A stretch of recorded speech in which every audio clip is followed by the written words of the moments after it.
A former U.S. ambassador to South Korea says Washington no longer has any good military options to push back against an increasingly aggressive North Korea. Christopher Hill thinks the only way to bring about change is to engage in stronger bilateral cooperation with China. Connyoung reports. No good military options against North Korea, but stronger bilateral cooperation with China.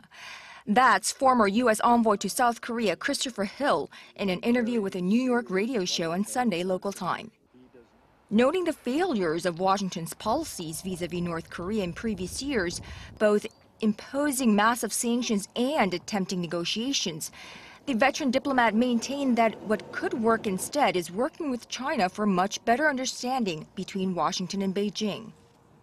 Hill went on to say that although the nuclear capabilities of the Kim Jong-un regime have been growing substantially in recent years, the threat has been there for nearly 2 decades now, and it's likely that the rogue state will have a deliverable nuclear weapon in the near future.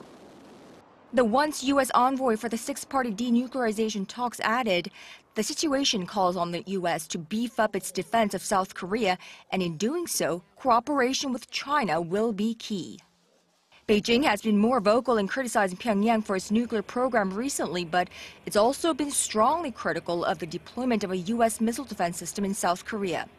Seoul and Washington, however, remain steadfast to their stance that strengthening South Korea-U.S. missile defense capabilities is imperative in countering the North Korean threat.